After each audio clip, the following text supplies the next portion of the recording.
Entonces, bueno, ahora sí, muy buenas noches para todos y para todas. Bienvenidos a este nuevo encuentro de caos. Este ya sería como, ya llevamos varios este semestre.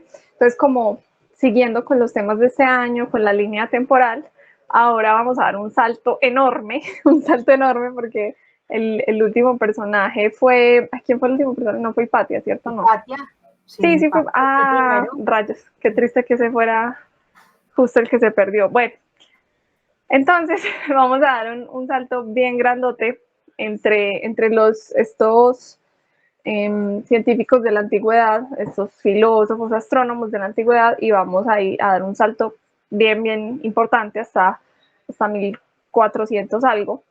Y, y vamos a hablar un poquito como sobre esta primera revolución que llegó con el sistema copernicano. ¿Cierto? Entonces vamos de a pasitos, de a poquitos, el personaje claramente, Nicolás Copérnico. Entonces, biografía. Resulta que Nicolás es polaco, bueno, era polaco, ¿cierto? En ese momento, digamos que la geografía de Europa era un poco complicada, no porque fuera diferente, sino las fronteras y los reinos eran muy complejos, entonces habían unos que seguían como formando haciendo parte de otros reinos más grandes, otros estaban terrenos en disputa, habían muchas guerras intermedias, entonces por eso en la época en la que vivió Copérnico hubo una guerra allí que se llamaba como la Guerra de los 13 años, o sea, eran territorios que constantemente estaban cambiando sus nombres y primero hacían parte de un país, luego parte de otro y así sucesivamente, entonces es como un poco difícil hacer ese rastreo específico, aunque la vida de Copérnico sí está pues como muy bien documentada. Él nació en una ciudad que se llamaba Torun y ya a partir de esta ciudad, pues viaja a otras ciudades realmente donde realiza sus estudios. Entonces, bueno, Copérnico es el hijo menor de 4 hijos. Sus papás son ambos como comerciantes. Bueno, el papá es comerciante y la mamá es hija de un comerciante como muy famoso allí en su ciudad. Y realmente Copérnico nace pues como en una familia adinerada, en una familia con buenas posibilidades. Sin embargo, se enfrentaron a un problema bien importante y es que ambos papás de Copérnico murieron. Entonces, el que quedó ya a cargo de esos cuatro chicos fue su tío, el tío materno, ¿cierto? Era hermano de la mamá de Copérnico y él pues se encargó por completo como de continuar con la crianza de ellos y pues resulta que era un hombre muy influyente, era parte pues de la iglesia católica de allí y tenía un cargo pues importante, entonces era adinerado pues también por parte de la familia de ellos, o sea, el padre de la mamá de Copérnico y de él, ¿cierto? Del tío de Copérnico. Resulta que era un comerciante muy adinerado, entonces ellos como que tenían ya unos muy buenos ingresos y además por esos puestos de poder en esa época, pues tenían todavía más dinero. Entonces, esto hizo que el señor tuviera como la posibilidad de decir, voy a poner a estos muchachos a estudiar. Y lo que hizo fue que envió a Copérnico a una universidad en donde Copérnico empezó como sus estudios relacionados con astronomía. Copérnico es lo que llaman polímata, ¿cierto? Él estudió muchas cosas, él estudió dentro de la parte religiosa hay algo que se llama como derecho clerical, es derecho, si es clerical, si no estoy mal. Y también estudió astronomía, matemática y de la parte de humanidades también estudió mucho. Entonces él estudió muchos filósofos, lo que ayudó como a que tuviera una concepción muy general, muy importante, profunda, de las diferentes teorías que existían antes sobre la forma del universo. Entonces él tenía como todo el contexto de los científicos previos a él, tenía todo el contexto de estos filósofos que hemos mencionado también acá. Él estudió muchísimo a todas estas personas, a todos estos trabajos, y de allí es que van a surgir los trabajos de él justamente. Entonces era así como una persona bien juiciosa, bien estudiosa. Entonces, él realmente estudió como en 4 universidades, en diferentes periodos, dedicó una gran cantidad de su vida a estudiar y a partir de allí ya dedicó la otra parte de su vida pues como a su trabajo y a otras funciones dentro de la iglesia incluso.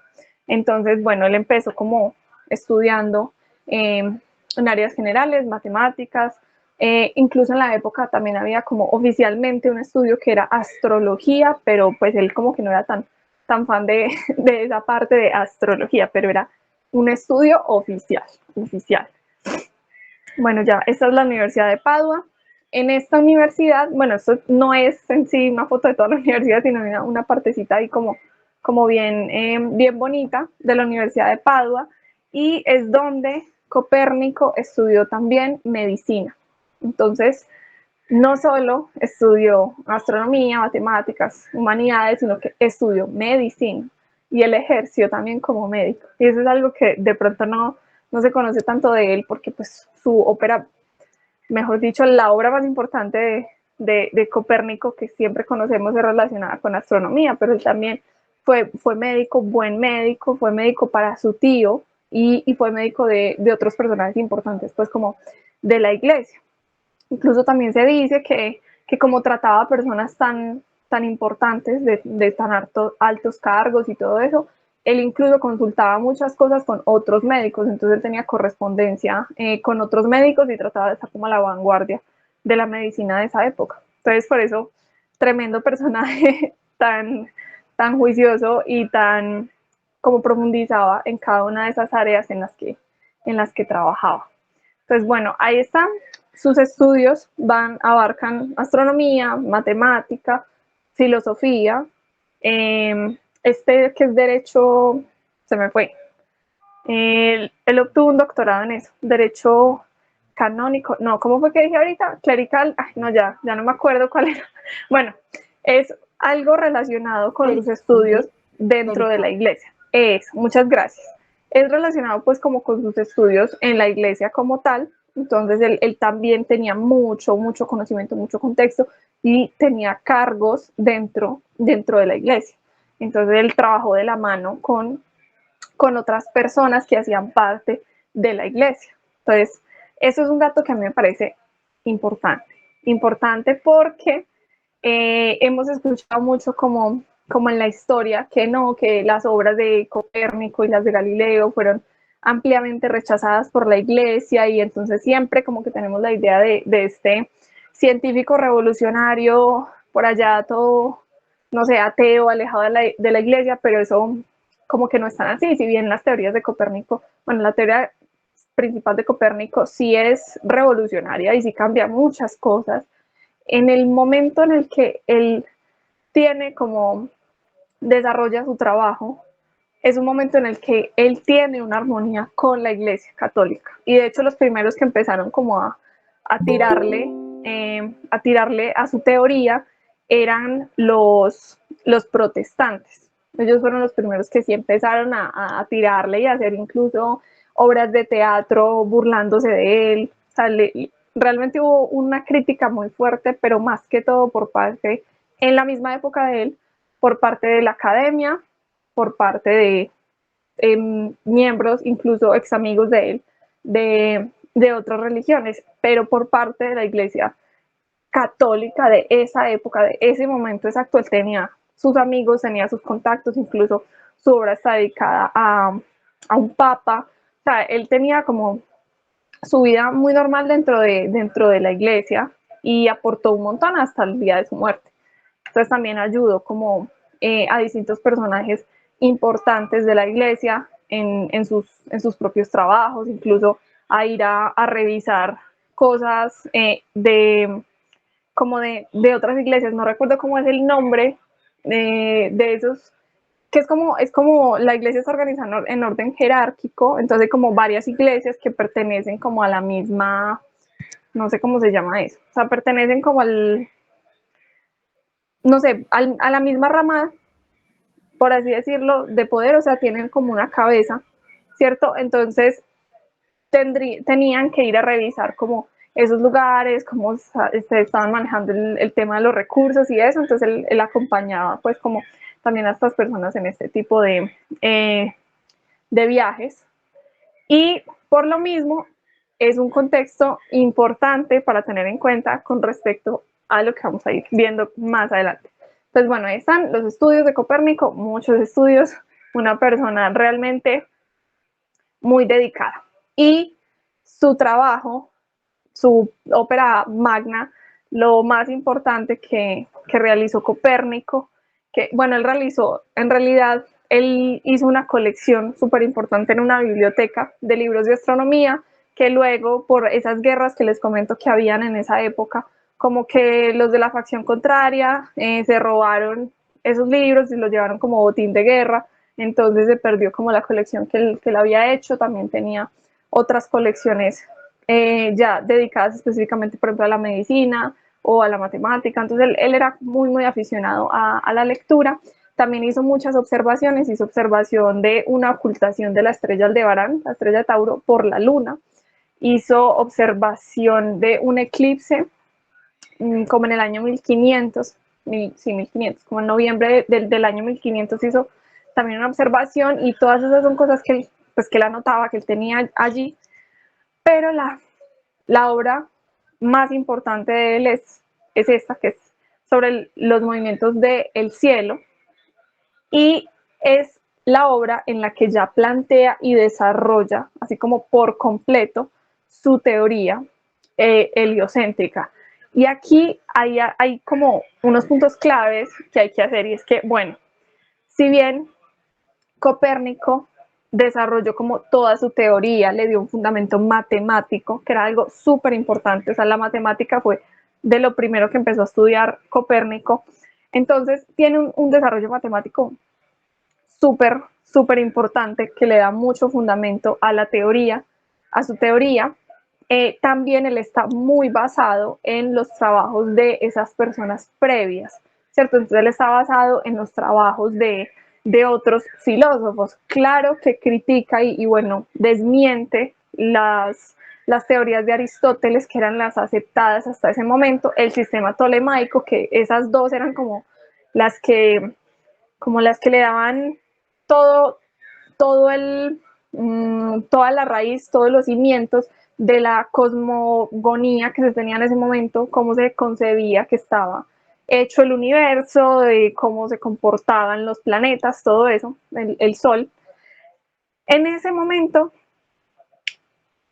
se creía por completo como en esas teorías, ¿cierto? Entonces la iglesia, sí, claro que sí, la iglesia iba de la mano con Aristóteles, iba de la mano con Ptolomeo, y lo que hizo él fue hacer como esta revisión de todos esos trabajos y desenterrar un poco como esas otras teorías que ya habían tenido los griegos hace mucho tiempo, sobre que la Tierra de pronto está en movimiento y no está inerte como en el centro del universo, como lo planteaban estos otros dos filósofos, sino que la Tierra se puede estar moviendo también. Entonces él coge como referencia otros filósofos de esa época, pone, por ejemplo, aquí lo hablamos, el tema de este otro filósofo que pone como un fuego central, y alrededor de ese fuego central se mueve la Tierra, y alrededor como los otros planetas y no sé qué, y el Sol también, pero digamos, en este momento no tiene como tanto sentido como pues si un fuego central ahí que, pero fue importante en esa época, y fue importante también para esa revisión que hace Copérnico, porque es como de los primeros trabajos en los que se pone a la Tierra en movimiento, en los que se cuestiona si la Tierra se puede estar moviendo también. Voy a ver qué escribió Juan Andrés. Dice: un logro enorme en una época donde la información no tenía la disponibilidad que tenemos hoy en día. Claro que sí, o sea, por completo la disponibilidad que había en esa época de este tipo de información, pues, o sea, no era como muy alta, e igual, por ejemplo, había una necesidad de orden, había una necesidad de que la teoría tenga todo el sentido, que la teoría como que entrelace las diferentes áreas del conocimiento. Entonces, por ejemplo, la teoría de Aristóteles era como muy difícil de tumbar, porque estaba como interconectada en sus áreas diferentes. En la parte ética estaba relacionada con la parte astronómica, estaba relacionada con la parte filosófica, o sea, había como una muy buena redacción, un muy buen trabajo por parte de Aristóteles que hacía que todo estuviera tan entrelazado que si tú criticabas una parte, una única parte como de una sola área relacionada con esa obra, pues como que todo se venía abajo y nadie quería esa desestabilización, por así decirlo, en lo que se creía hasta el momento. Entonces era muy complicado que la gente en realidad como que tuviera la intención de decir, bueno, vamos a cuestionar si esto realmente aplica. Y desde hacía mucho tiempo ya se tenían registros de que estas teorías, por ejemplo, los epiciclos y diferentes de Ptolomeo, no explicaban bien el movimiento de los planetas, el movimiento de las estrellas, no explicaban bien nada. Básicamente no lo explicaban bien, no lo explicaban completamente. Entonces, si bien como que era algo que ya se sabía, se ignoraba un poco con tal de no tumbar como toda la importancia de ese trabajo. O sea, como por el respeto que se tenía en la época a ese trabajo, pues simplemente era como que lo dejamos quieto y ya, como que sí, no cumple eso, las observaciones no tienen mucho que ver con esta teoría, pero es que fue Aristóteles el que lo dijo, fue Ptolomeo el que lo dijo, entonces más bien no cuestionemos esta parte. Pero él sí llegó y dijo como, pues no, esto no tiene sentido, hay otras personas que han hablado de otros posibles modelos y pues analicemos esos modelos. Y allí fue cuando él empieza a desarrollar como estas otras teorías, pero siempre atribuyendo como esas primeras ideas a otros científicos, a otros filósofos. Nunca llega a decir como no, pues me iluminé y se me ocurrió que el sol debía estar en el centro. Jamás, él siempre como que fue muy humilde en esa parte de atribución, que es claramente lo que se debía hacer en ciencia. Juan Andrés dijo otra cosa y dice, y encima cuánta información no se habrá filtrado en esa Europa medieval. Eso es muy cierto. La información, preservar esa información que viene desde la antigüedad. Por ejemplo, lo que hemos hablado de esos filósofos, lo que hablamos de Hipatia de Alejandría, y es que muchos de sus trabajos no existen. Los trabajos de Hipatia no existen, no están, no hay registro físico, sino que se conoce de ella a través de otras personas que hablaron de su trabajo, de otras personas que hablaron de su vida, de lo que ella hizo, pero en realidad no hay esos trabajos, no están esos trabajos tangibles. Entonces, imagínate ahora en esta época, pues como de Copérnico, pues, también ha pasado bastante tiempo y tratar de encontrar justamente esos escritos originales, esas teorías de tantos siglos de conocimiento por parte de otros científicos, coger y revisar todas esas cosas, sacar lo que sirve, coger ideas de allí, realmente es importante y es un logro muy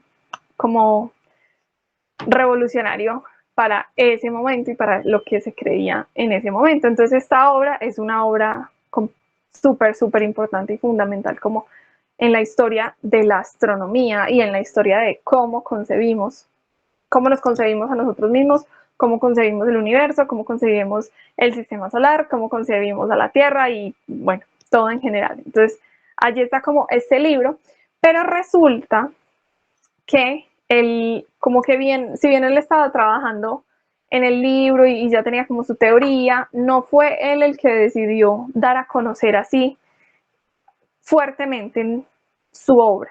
O sea, él sí tenía la idea de publicar su libro y todo, pero los que le metieron presión, por así decirlo, para que lo publicara, fueron otras personas que empezaron a conocer de su trabajo. Entonces, amigos, tenía un discípulo que también le insistió mucho, como tienes que publicar esto, tienes que publicarlo. E incluso él se mandó cartas con un sacerdote de Roma que él le decía, no, esto se tiene que publicar, esto es súper importante, se tiene que publicar. Entonces, ya de toda esa presión externa, Copérnico dijo como, ok, sí, voy a publicar entonces mi trabajo, pero en realidad él tuvo como su momento de resistencia por creer que era una revolución fuerte, que era una idea muy contraria, que estaba yendo en contra del dogma que iba como hasta el momento. Entonces él se lo dudaba mucho, cómo se lo iban a tomar los otros científicos, y por eso se tardó pues como en publicar su trabajo. El trabajo de Copérnico tampoco es una cosa que se haya escrito en poco tiempo. Como les mencionaba, son muchos años de estudio, muchos años de lectura, de cálculos astronómicos, de observaciones astronómicas. y él se tardó como 25 años en escribir todo ese libro. Entonces, imagínense todo el trabajo que está ahí en ese trabajo. Y lo más triste es que él no se dio cuenta de el impacto que llegó a tener, porque ya como que cuando el libro estuvo completamente bien revisado para su publicación, justo el año que como que ya se iba a publicar, él se murió. Entonces él alcanzó a ver como la última versión ahí, como ya lo que está para publicar y ya, y se murió. Entonces es un poco triste porque pues no tuvo idea de la magnitud de lo que hizo, del aporte que hizo. Claro, sí se dio cuenta de que era algo importante, revolucionario por esas otras personas que estaban ahí como presionando, que sacaron incluso el alumno de él sacó como, hizo como un resumen, una recopilación pequeña de lo que él le iba explicando que iba a ser esta teoría, y esto salió un poco antes, no fue una publicación pues como oficial hasta después de la muerte de él, pero fue una carta con otra persona que se filtró toda la información, entonces ya estaba la información en toda Europa de que había por allá un astrónomo polaco que se había inventado, no, que había descubierto como una manera más fiel a la realidad de entender cómo se comportan los planetas, las estrellas, el Sol y bueno, absolutamente como todo este sistema. Entonces, si bien su trabajo tardó muchos años, él no se dio cuenta de su importancia, el legado que él deja es una cosa imborrable completamente. Entonces, bueno, el modelo heliocéntrico consiste en mover a la Tierra, que en ese momento, hasta ese momento estaba en el centro, y ahora no, el Sol es el que está en el centro. De ahí pues el helio, ¿cierto? Que se refiere como al Sol justamente, entonces poner al Sol en el centro y los planetas que se conocen hasta el momento a orbitarlo. Entonces Mercurio, Venus, la Tierra, la Luna alrededor de la Tierra, Marte, Júpiter, Saturno y hasta allí.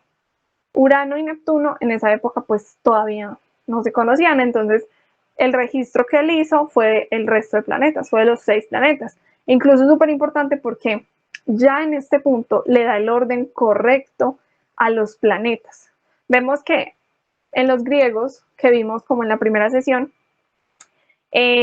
algunos ponían como unos órdenes diferentes para explicar el sistema solar. Entonces estaba el que les mencioné ahorita, el que ponía como un fuego central y alrededor estaban orbitando las cosas. Habían otros que ponían como que la luna estaba a tal distancia y que el sol estaba como, yo no sé, después de otro planeta, y ponían como unas distancias un poco arbitrarias, unos órdenes un poco arbitrarios con respecto a los planetas, pero aquí ya él pone el orden adecuado de estos primeros 6 planetas. Entonces primero va Mercurio, luego va Venus, luego va la Tierra con la Luna alrededor, luego va Marte, luego va Júpiter y luego va Saturno.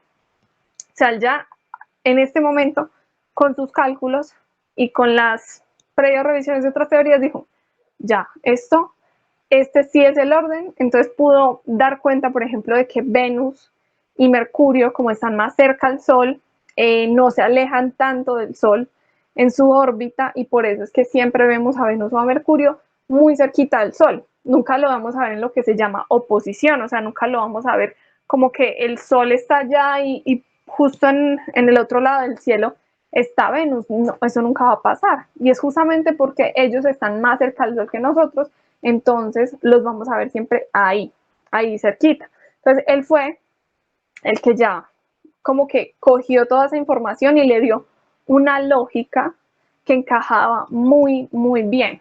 Y este trabajo también fue importante para la iglesia de su época, porque había una necesidad de organizar los calendarios. Y esa era una necesidad que tenía la iglesia católica, organizar los calendarios, porque eso cada rato se estaba desfasando. Y era justamente por no entender con claridad cómo funcionaba nuestro sistema planetario.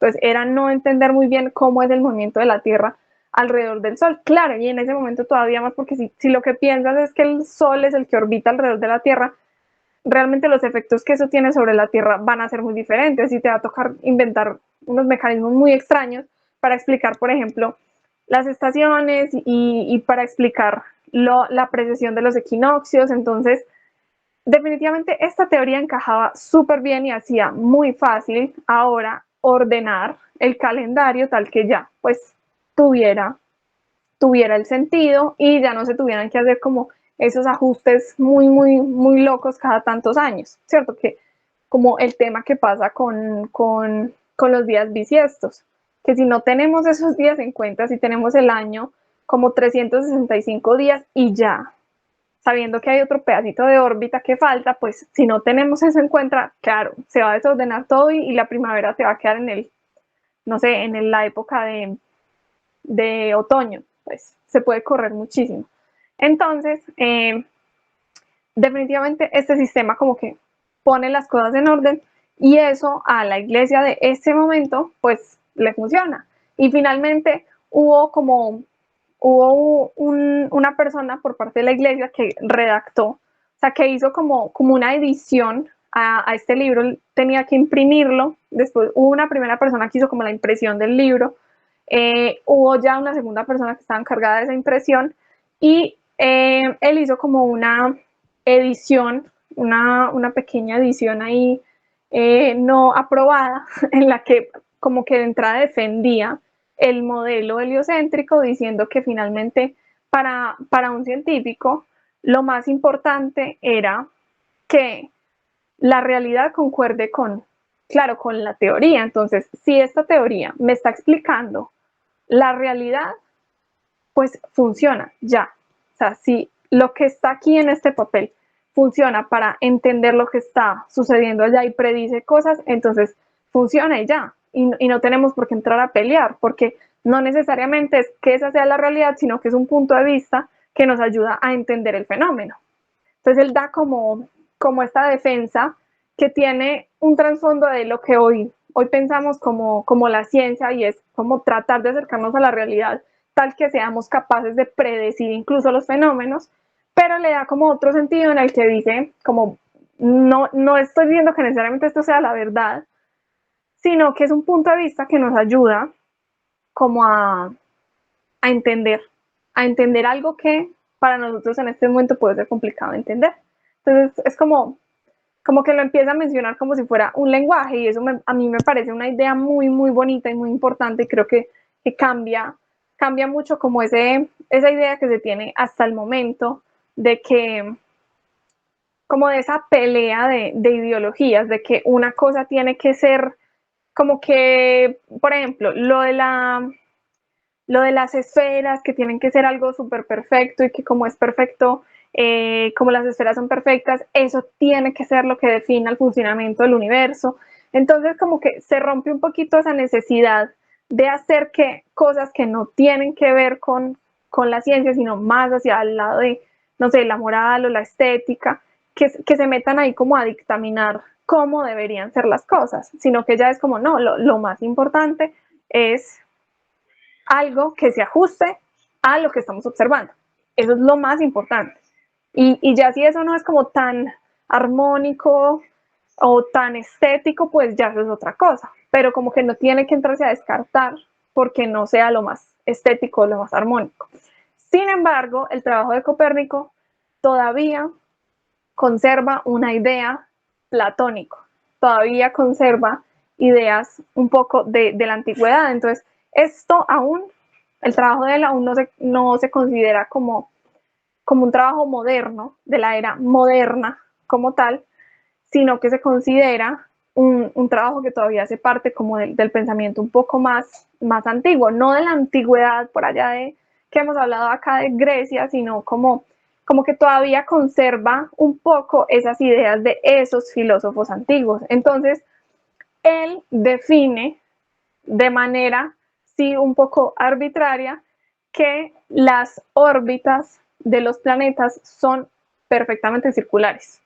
Y eso hoy en día, pues ya sabemos que no es así. Y de hecho, pues un científico de unas cuantas décadas después fue el que, bueno, ya vamos a hablar acá también, fue el que dijo, no, qué pena, eso no es cierto, no son circulares por completo. Pero para Copérnico, pues que todavía sí tenía como esa influencia platónica dijo, no, esas órbitas sí tienen que ser perfectamente esféricas, pues, bueno, perfectamente circulares, y por eso lo que vemos acá, como en esta ilustración, va a ser algo circular en este momento. Si bien las órbitas de los planetas son aproximadamente circulares, siguen siendo elípticas, mientras que para él era como inconcebible. O sea, no había simplemente otra forma, era como ya, eso es circular y ya.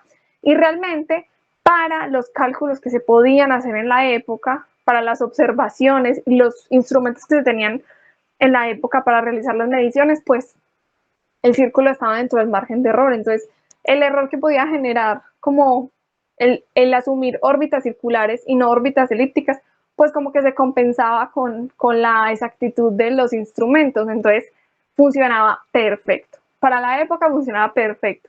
Si en este momento lo vamos a aplicar ahora con los instrumentos que tenemos de medición, pues no, obviamente que no nos va a funcionar ese sistema con órbitas circulares, pero en ese momento funcionaba perfecto.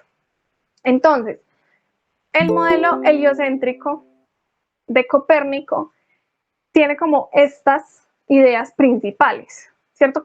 Que son varios, no es únicamente pongamos el Sol en el centro, sino que vamos a ver como esas ideas principales. Entonces, los movimientos celestes son uniformes, eternos y circulares, o compuestos de diversos ciclos. Entonces, por ejemplo, no sé, en el caso de la Luna, que la Luna en realidad está orbitando la Tierra y la Tierra a su vez está orbitando pues como al Sol, entonces la Luna no tiene una órbita directamente circular alrededor del Sol, sino que primero está orbitando alrededor de la Tierra, y eso es algo que también hay que tener en cuenta como dentro de esos movimientos planetarios. Son movimientos uniformes, eternos, circulares. Aquí vemos que todavía se conserva un poco esa idea platónica que les mencionaba, como circular, perfecto, armonioso. Hoy sabemos que no es así, hoy sabemos que estos movimientos que tienen los planetas alrededor del Sol no van a ser eternos, porque ni siquiera el Sol es eterno. Entonces va a haber un momento en que nuestro sistema solar se va a ir al carajo y va a dejar de funcionar como funciona, pero en ese momento pues funcionaba perfecto, y sobre todo para como las mediciones que se podían tener en esa época con respecto a pasado o futuro, pues es algo como muy cercano. En esa época no íbamos a estar pensando en 4.500 millones de años, pues realmente no, son cuestiones de décadas, de siglos. Entonces todo funciona perfecto y se puede asumir uniforme y eterno en ese momento. Luego, el centro del universo se encuentra cerca del Sol. Entonces, esto es como otra idea de que ya, ok, el centro no es la Tierra, pero ahora el centro es el Sol. Y en ese momento, pues ya esa idea también ha cambiado, pero para la época es un avance impresionante. Ahora, orbitando alrededor del Sol, en orden, se encuentran Mercurio, Venus, la Tierra, la Luna alrededor de la Tierra, Marte, Júpiter y Saturno. O sea, le da el orden adecuado a estos cuerpos. Luego, las estrellas son objetos distantes que permanecen fijos y por lo tanto no orbitan alrededor del Sol.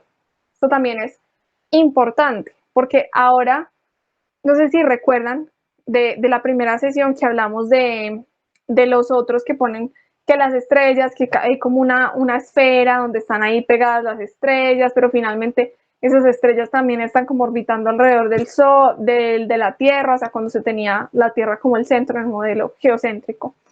Pues resulta que aquí se dice, listo, son objetos fijos, muy distantes, y siempre están ahí como en su misma posición y por lo tanto no orbitan alrededor del Sol, que los que orbitan alrededor del Sol los vemos moverse, es decir, los planetas y la Luna, pues, bueno, la Luna alrededor de la Tierra, pero igual, o sea, se mueve.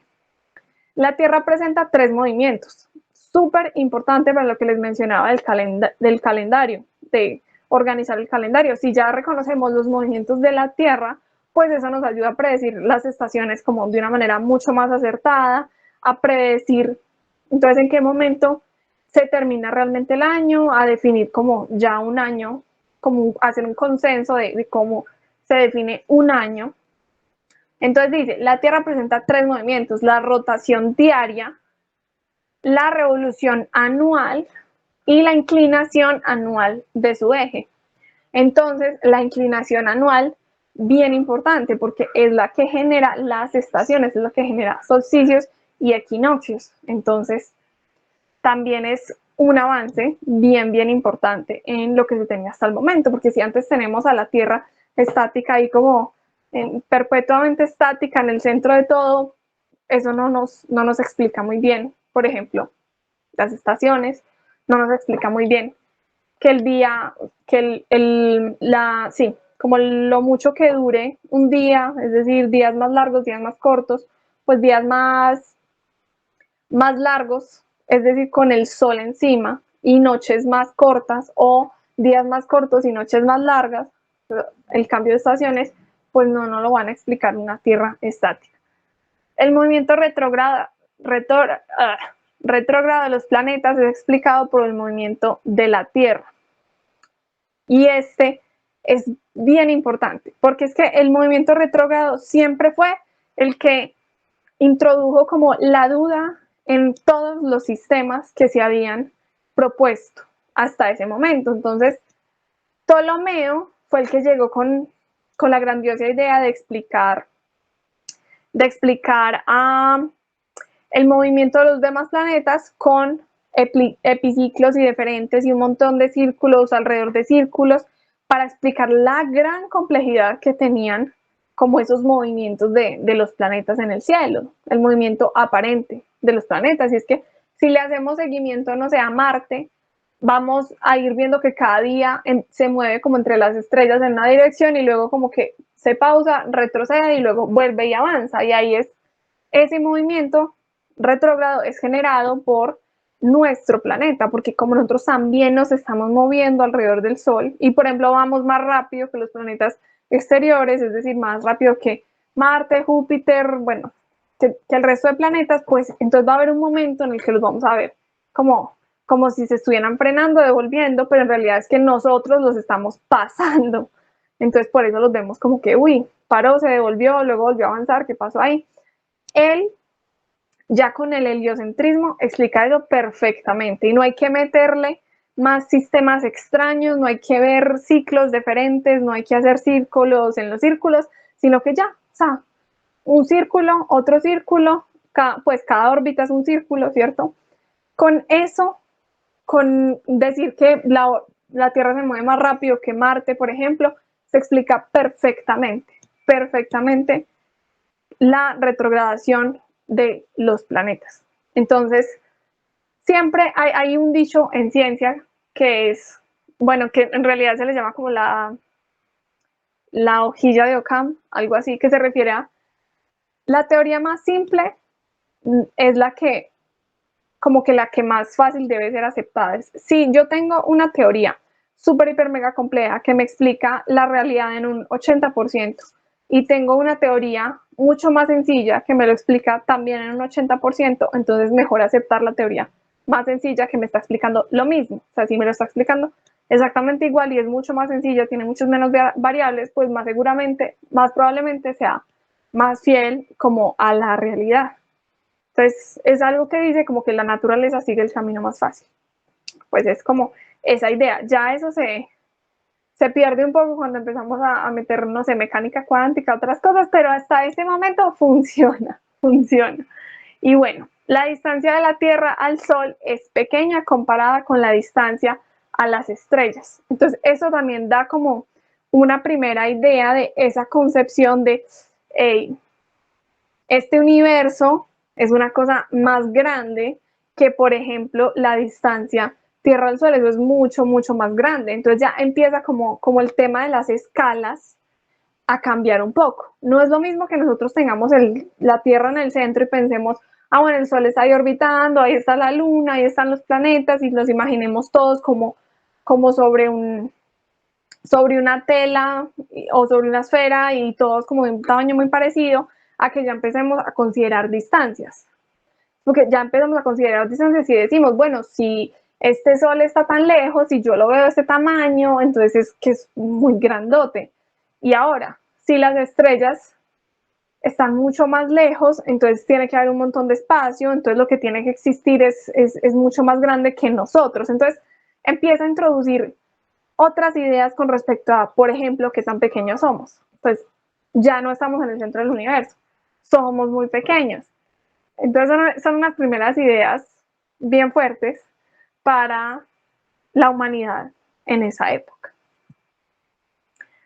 Ahora, la muerte, como les comentaba, bueno, él tuvo como un accidente cerebrovascular, según lo que se cree, y su muerte se dio como se cree que fue como de esa forma, como que alcanzó a ver ya la última versión de su trabajo, pero no alcanzó a ver su trabajo ya publicado como tal. Entonces, él no murió pues sin saber realmente la gran importancia que tuvo su trabajo.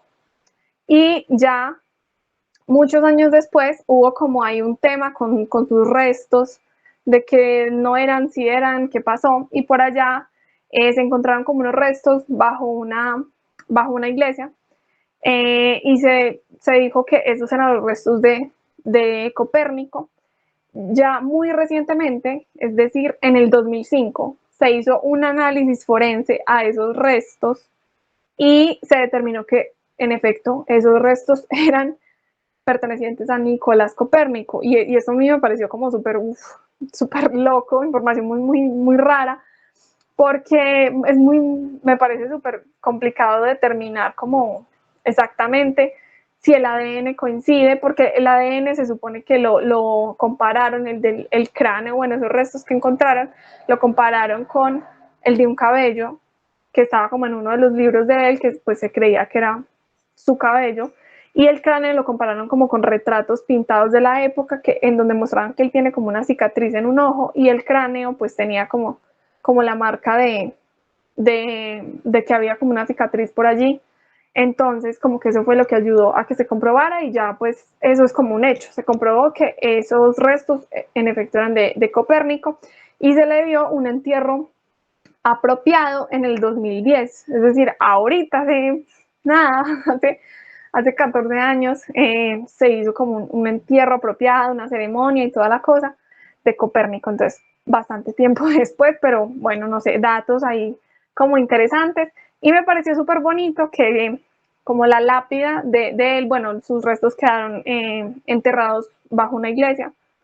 Y a la lápida le hicieron como este modelo súper bonito del sistema heliocéntrico con los 6 planetas alrededor. Me parece un detalle como súper lindo en hacerle pues ese honor a su gran trabajo.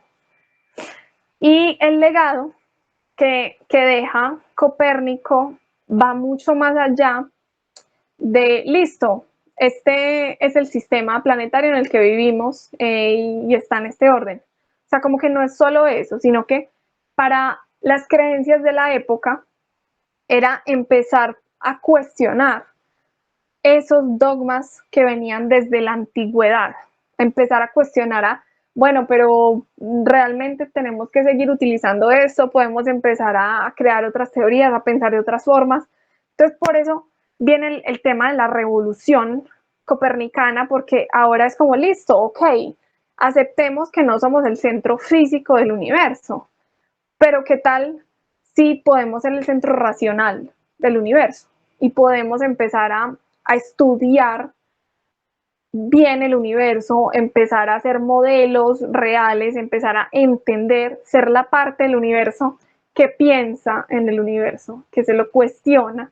Listo, ya no somos como ese centro en sí, pero podemos verlo desde una perspectiva incluso aún como muy positiva, sí, o sea, una perspectiva que igual nos deja como con hambre de conocimiento, porque igual, listo, no necesariamente entonces las cosas funcionan de esa forma perfecta que venía desde los griegos, sino que hay todavía mucho por estudiar, mucho por descubrir, y están ahora las herramientas para hacerlo, para entender mucho mejor nuestro universo y cada vez mejor.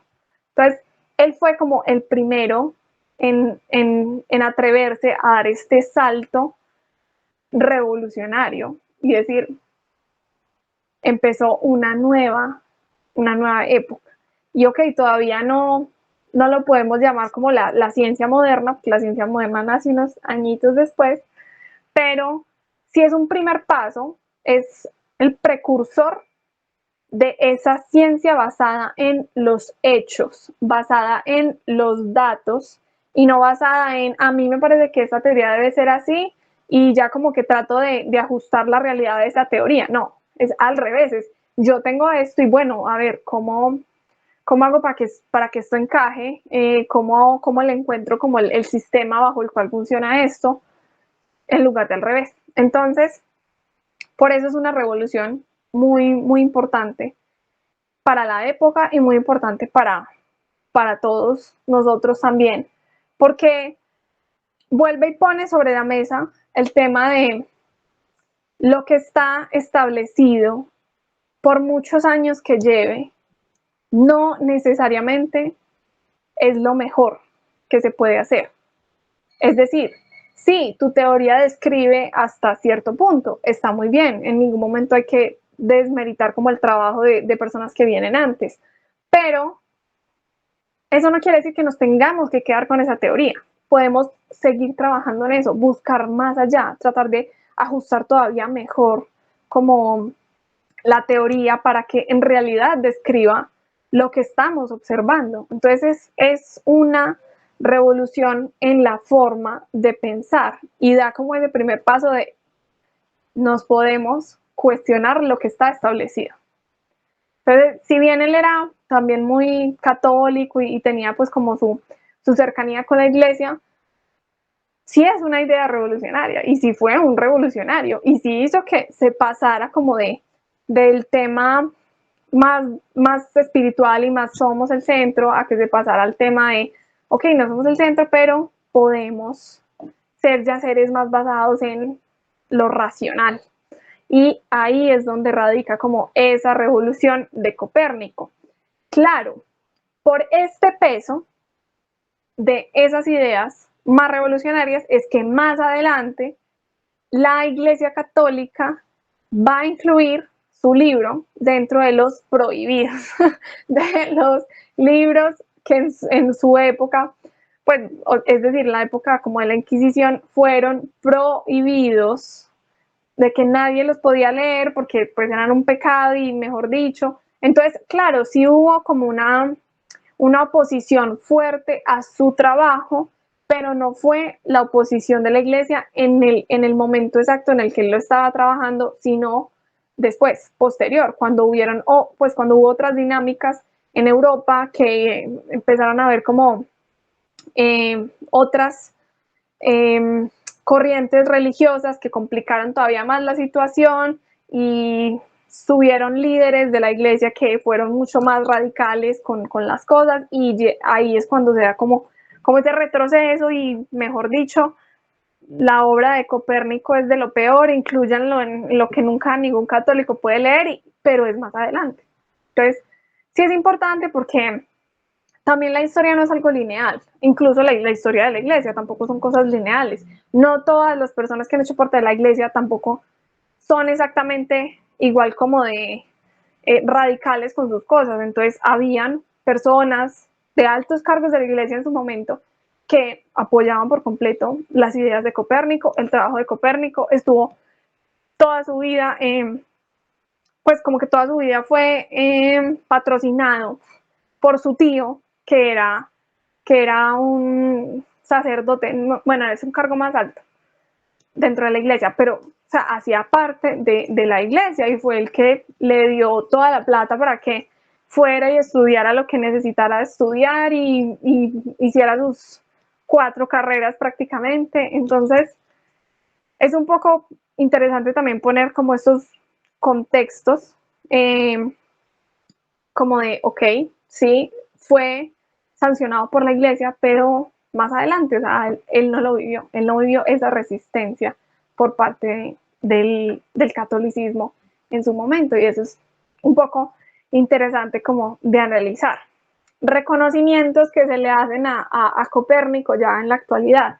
Pues hay un cráter en la Luna, claro que sí, todos los personajes que hemos hablado acá tienen su cráter en la Luna. Entonces, este es el cráter Copernicus, que está, de hecho, súper visible. A la próxima luna llena lo van a ver, lo van a buscar, que está allí muy fácil de ver. Entonces, tarea para la próxima sesión de caos y haber identificado a el cráter Copérnico en la luna.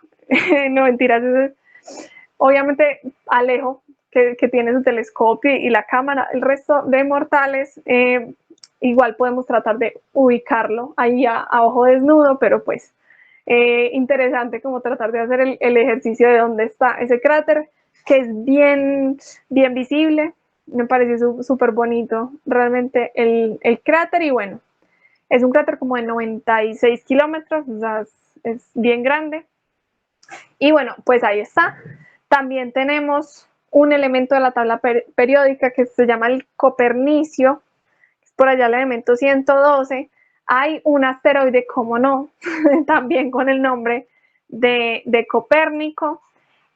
También hay una misión de la ESA que se llama Copernicus, pero en realidad esta es como una misión más de monitoreo por parte de satélites a la Tierra. Entonces, de como diferentes cosas de clima, bueno, sacan como varios datos, entonces no va como a otros planetas o cosas así, sino que es una misión aquí alrededor de la Tierra. Y pues también quería traer este monumento a Copérnico, que está en Bogotá. Entonces, para que cuando estén por allá vayan y lo conozcan. Yo trataré de irlo a conocer también. Entonces, bueno, eso sería como un resumen ahí muy rápido de la vida y el trabajo de Copérnico. Traté de traer como datos interesantes. Espero que les haya gustado. Preguntas, aportes, bienvenidos sean todos a decir lo que quieran. Bueno, pero en general, muchas gracias a todos. Muchas gracias, interesante. Bueno, me alegra mucho que les haya gustado. Bueno. De una cosa, siento Sí, que dime. toda esa teoría heliocéntrica, él partió de otro científico llamado Aristarco, me parece. Sí, eso iba a decir. Ese es un dato bien importante. Aquí en la primera sesión hablamos de que Aristarco fue el primero que tuvo como la idea de poner el Sol así en el centro, la Tierra orbitándolo. Eso es verdad. Aristarco fue el primero, y de hecho oficialmente el sistema heliocéntrico fue como primero ideado por Aristarco. Ya el que le dio el fundamento matemático pues fue Copérnico, y el que ya como que pulió muchas cosas, explicó muchas cosas. Pero hay un dato bien importante, y es que Copérnico no lo menciona. Copérnico no lo menciona en su libro, no lo menciona en ningún lado. No sé. No sabemos. Y de hecho es como algo que se han preguntado los historiadores de, pero a ver, Copérnico referenció muchos científicos de la antigüedad, muchos filósofos, y no mencionó justo al que sí había hablado directamente de este modelo. Quién sabe si fue algo pues intencional, o si nunca encontró el trabajo de él. Porque como dice también Juan Andrés, en esa época pues también es un poco más complicado ese acceso a la información. Hoy en día es como, por Dios, pues obvio que Aristarco, pues no, obvio no, en nuestro contexto de ñoños de la astronomía, claro que Aristarco, pero tal vez en esa época, pues, quién sabe, no tuvo acceso a su trabajo, no hay mucha claridad al respecto, pero sí hay claridad de que no lo menciona en su trabajo. Entonces sí, por eso no lo mencioné, pero tienes toda la razón. El primero que lo dio fue Aristarco, efectivamente. Sí. Bueno, Teodoro, claro, cuéntanos. Muy buenas noches, Lisset, y también para todos, muy buenas noches. Oye, pues llegué un poco retrasado pues con el tema y pues me perdí, sí, gran parte pues como de la charla. Pero bueno, resumiendo pues como lo que logré como extraer, hay algo muy puntual que recuerdo de Carl,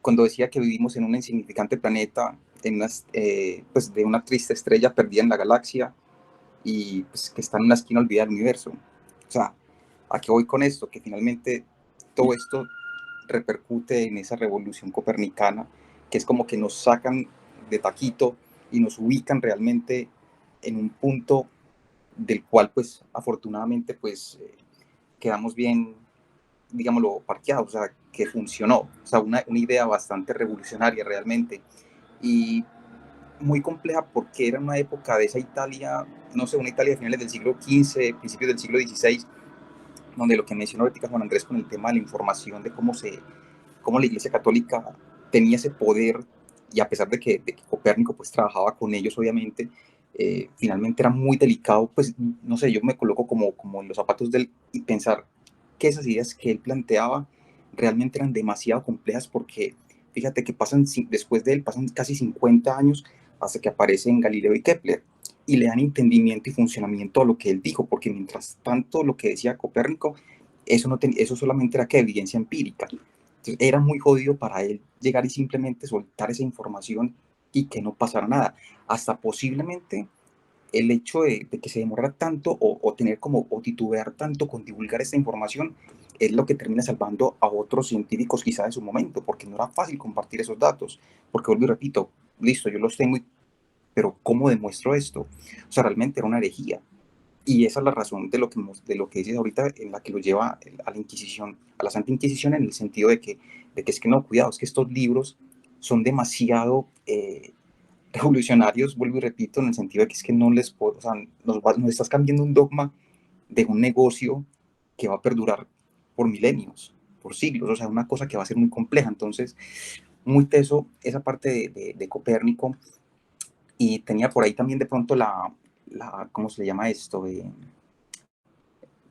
O sea, como el artículo en el que mencionan pues justamente eh, cuando a Copérnico no sé cómo le habrá llegado el mensaje directamente, en el que en el 5 de marzo del año 1616 le dicen que esta sagrada congregación, directamente pues de un libro que tengo, esta sagrada congregación ha tenido conocimiento de la difusión y aceptación por muchos de la falsa doctrina pitagórica, que es que donde también se complica la cosa, toda ella contraria a las sagradas escrituras, de que la tierra se mueve y el sol está quieto, que es también enseñada bueno, esto está en qué idioma, bueno, de Revolutions of Nicolaus Copernicus, y otro libro de un señor Diego de Zúñiga, que por tanto esta opinión no cause más perjuicio a la verdad católica, y la congregación ha decidido que estos libros de Nicolaus Copérnicos y Diego de Zúñiga sean suspendidos hasta que se corrijan. O sea, eso es muy berraco porque, o sea, ellos tenían que conservar ese poder que tenían como tal, como iglesia. Y pues, no sé, y aparte de eso, ya si uno tira, no sé cuántos años pasan después o si eso es contemporáneo con este señor Giordano Bruno, que también viene reflejado de todo esto de Copérnico, y que obviamente sabemos cómo termina lo que era. Entonces, no sé, pues me parece bastante chévere como todo no sé, ese momento de la historia, que es bastante eh, fuerte, y que para mi gusto, ya tú no sé si compartirás esta idea o no, es el origen de la astrobiología, porque en el momento en el que nos dicen, no digo que sea pues lo que catapulta la astrobiología pues como tal, porque finalmente es la biología la que marca como esa parte para mi gusto, digámoslo así, pero digo que en ese momento cuando Nicolás Copérnico nos saca de esa teoría heliocéntrica, geocéntrica, y quedamos en ese heliocentrismo, eh, o sea, nos da a entender de que la vida puede, no sé, darse en cualquier parte del universo, o al menos suelta esa idea. Que no la exprese de esa manera, quizás no, pero es un pinito que se coloca ahí justamente para arrancar con la astrobiología, para no decir que la Tierra es el único planeta donde se pueden dar esas condiciones. O sea, es demasiado complejo simplemente presumirlo y asumirlo de esa manera, que es un poco ostentosa, aunque igual es entendible pues para la época. Pero bueno, esa era como la opinión que quería dar, la observación más bien, perdón. Muchas gracias. Y sí, eso que dices es muy cierto, porque finalmente, pues Giordano es un personaje que se fascina con el trabajo de Copérnico, y justamente es como el primero que empieza ya con la idea bien como bien definida de, ok, entonces este planeta es un planeta normal como el resto de otros planetas que están aquí orbitando al Sol. ¿Por qué no? Alrededor de cada una de esas otras estrellas van a haber otros planetas iguales que la Tierra. Entonces ahí entra como esa idea de la vida debe estar por todos lados. Porque si nosotros estamos aquí en un planeta muy normal y hay un montón de otros planetas alrededor de esta estrella y alrededor de otras estrellas y otro montón de planetas, en algún lugar debe haber otros seres pensantes que también quieran hacer astronomía. Entonces, Sí, esa idea, como que esto es la semilla que permite que más adelante otras personas empiezan a tener esas ideas de, ¿será que estamos solos en el universo? Y ahí es que surge, sí, claro que sí, la astrobiología. Entonces, directamente no es como, pues de él, porque pues él no lo dijo, él como que terminó su modelo allí y como, ok, listo, sí hay una revolución, pero pues lo dejó allí, pero ya es como lo que sienta las bases para que otras personas lleguen y, uy, ok, si ya tengo este punto de partida, puedo irme todavía más lejos y todavía más lejos y todavía más lejos y así es como pues se va construyendo y va creciendo las diferentes ramas de la astronomía, no solo la astrobiología, sino que, por ejemplo, el tamaño del universo se conoce hasta hace muy poquitico. El hecho de que existen otras galaxias, además de nuestra galaxia, también es una idea apenas del siglo pasado.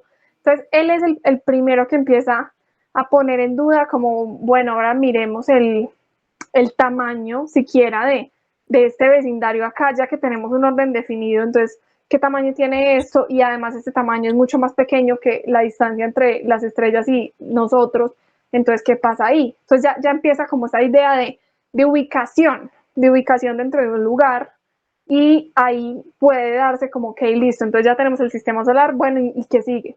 ¿Qué sigue en la escala? ¿En dónde está el sistema solar? Y ya luego, cuando se descubre la forma de la galaxia, listo, entonces estamos en la galaxia, ¿y qué es esa otra cosa que hay por allí como parecida? Eso es otro universo, isla. Entonces, la verdad es un momento muy, muy interesante y muy bonito para la astronomía, es como mero punto de quiebre para lo que se viene, para todo lo que ahora tenemos en la actualidad y ahora conocemos y las diferentes ramas de la astronomía.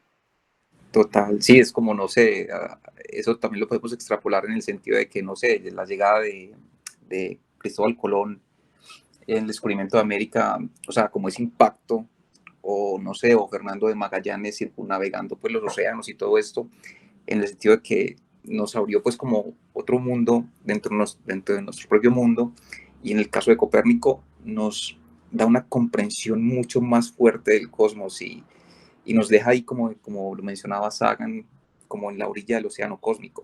O sea, nos dejó ahí como con la idea, y sino que la parte complicada es eso, o sea, a pesar de que era una Italia tan chévere, porque pues uno vivir en Italia, llena de pintores famosos, Da Vinci, no sé, o sea, gente que era muy tesa, o sea, una época entre la Edad Media y la Revolución, y el Renacimiento, perdón, es algo muy chévere, pero que había que hilar muy fino, obviamente, para poder de que usted pudiese continuar con sus cosas, y obviamente ser también muy inteligente en el sentido de que listo, yo cómo hago para que pues poder seguir haciendo mis trabajos. Y entonces, ¿qué tengo que hacer yo? Pues me tengo que meter con algo, y ese algo era la iglesia. Por eso yo creo que Nicolás Copérnico le pegó tanto a eso. Pues digo, o sea, había que leer bastante, y sobre todo que esto, por ejemplo, este tipo de personajes, esto deberían de tener hasta una serie de televisión, no sé, una serie en Netflix, en Amazon, un rollo así, porque la verdad te digo que escuchándote, pues como con todo lo que contaste, te digo que da para buenas temporadas. O sea, sería algo, un drama bastante, un drama cultural bastante chévere, la verdad. Así como esa serie de Genius, pues de National Geographic, que me parece bastante chévere, podría ser algo como ese estilo con todos estos científicos y científicas, pues de la historia. Sería algo bastante revolucionario, pero obviamente apostarle a este tipo de series es bastante complicado, pero sería chévere. Y si no, eso era. Bueno, ahorita mencionaste algo de la navaja de Ockham, que recordé también de un capítulo de Sagan, cuando él justamente en un capítulo de la serie menciona ese mismo concepto, en que en Venus hay dinosaurios. Entonces, esa idea de los dinosaurios en Venus se gestaba, no recuerdo las palabras exactas textualmente como lo mencionaba él, pero era muy simpático porque, claro, él hablaba de la especulación y cuál era la idea más sencilla, de cómo se llegaba a la conclusión de los dinosaurios. Entonces, claro, Venus aparentemente, pues como no se podía observar de cierta forma como observar otro tipo de planetas por su densa capa, por su atmósfera, entonces pues se especulaba de que obviamente podría tener, pues así como nosotros vamos o estamos en un efecto invernadero, pues entonces sufrió uno catastrófico y pues fue perdiendo pues sus océanos y cosas así, pero asumía de que habían pantanos. Si habían pantanos, habían helechos. Y si habían helechos, posiblemente habían formas de vida y, cómo no, muy similares a las nuestras, porque pues, Venus se parece bastante a la Tierra, y, ¿por qué no?, dinosaurios. Él lo explica obviamente en una forma más elegante, obviamente, pero llegó a esa conclusión. Pero entonces, lo más simple que era, dinosaurios. Y seguramente uno en ese momento, pues, le copia, yo copio y pego y digo, sí, dinosaurios, ¿por qué no? O sea, qué tan descabellado es pensarlo de esa manera. Entonces, esa idea de la navaja es muy interesante justamente por eso, porque le quitas como la mayor, o sea, lo más sencillo, lo que menos información contenga, fijo, eso es. Pero es muy complicado, pues, obviamente, de entenderla así. Pero ya, eso era todo. Sí, muchas gracias. Sí, sí, eso es, pues es como una idea que hay que coger un poquito con pinzas, porque sí aplica para ciertas cosas, Sí. pero hay otras cosas en las que uno dice, más o menos, no aplica tanto, porque pues si vamos a ver, no sé, teoría de cuerdas, mecánica cuántica, pues no, de pronto no aplica como tanto. Sí, total. Entonces, sí, y además, pues la física en ese momento está en un nivel complicado. Antes, no sé, la matemática va muy adelantada con respecto a la física, y antes se va descubriendo que cada vez que se avanza en física se empieza a utilizar esa matemática que está avanzada. Entonces, o sea, y la matemática se complejiza mucho, entonces no es del todo cierto como que, uy, no, mientras menos variables, mientras menos dimensiones, Total. entonces va a ser más real la teoría. No, o sea, eso hay que cogerlo como con pinzas. Eso es como para situaciones, para situaciones muy como puntuales, por así decirlo. Pero sí a mí me parece una idea como interesante para aplicar también, por ejemplo, en la vida.